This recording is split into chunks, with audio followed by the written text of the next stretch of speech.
ایران کے میزائل بمقابلہ اسرائیل کا air defence. کیا ایران کے بیلسٹک میزائل واقعی اسرائیل کے ملٹی لیئر ایئر ڈیفنس کو اوورلوڈ کر سکتے ہیں؟ اسرائیل کا دفاعی نظام اتنا مضبوط ہے کہ بڑے سے بڑا حملہ بھی روک سکے؟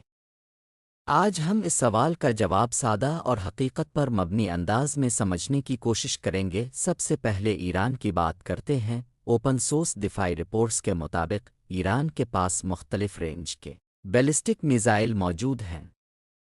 ان میں شارٹ رینج اور میڈیم رینج سسٹمز شامل ہیں، جبکہ کچھ میزائلوں کی زیادہ سے زیادہ رینج اندازنہ 2000 سے 2500 کلومیٹر تک بتائی جاتی ہے۔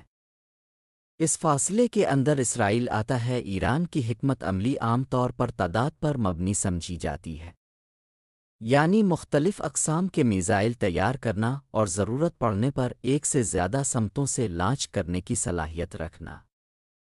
فوجی تجزیہ کار اسے ایک سچوریشن اسٹریٹجی سے جوڑتے ہیں، جس کا مقصد دفاعی نظام کو دباؤ میں لانا ہوتا ہے۔ اب اسرائیل کے دفاعی نظام کو سمجھتے ہیں۔ اسرائیل نے ایک multi layer air defence system تیار کیا ہے، جس کی مختلف پرتیں مختلف قسم کے خطرات کے خلاف کام کرتی ہیں۔ آئرن ڈوم بنیادی طور پر کم فاصلے کے راکٹس اور چھوٹے خطرات کے لیے ڈیزائن کیا گیا ہے۔ یہ شہری علاقوں کو فوری خطرات سے بچانے کے لیے استعمال ہوتا ہے۔ ڈیوڈ سلنگ درمیانی فاصلے کے میزائل اور بعض کروز میزائل خطرات کے خلاف بنایا گیا ہے۔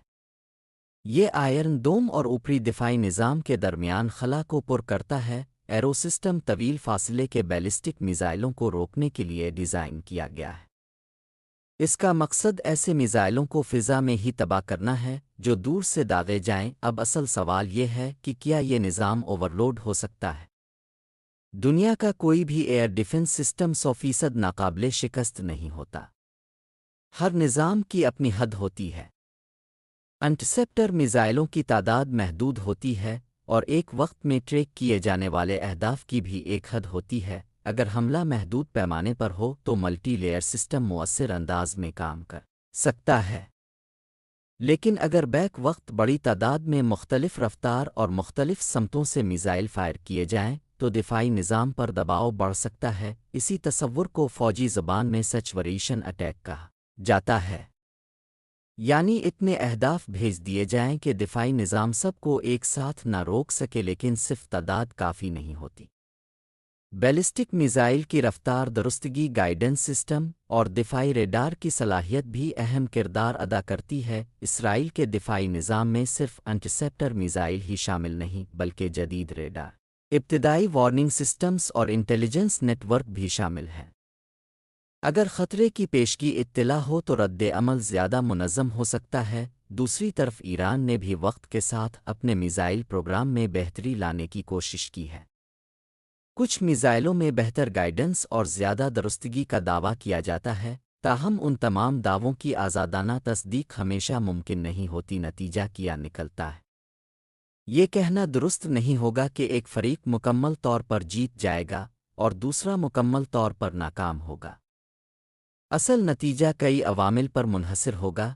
کتنے میزائل فائر کیے گئے، کس قسم کے تھے، دفاعی نظام کس حد تک تیار تھا، اور کیا کسی اتحادی ملک کی مدد شامل تھی یا نہیں۔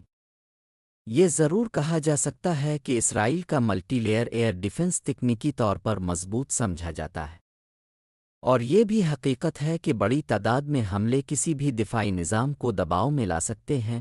اصل طاقت صرف میزائل دفاعی سسٹم میں نہیں، بلکہ حکمت عملی، تیاری اور بروقت رد عمل میں ہوتی ہے۔ ایسے اسٹریٹجک ہتھیار اکثر استعمال کے لیے نہیں بلکہ روک تھام کے لیے رکھے جاتے ہیں۔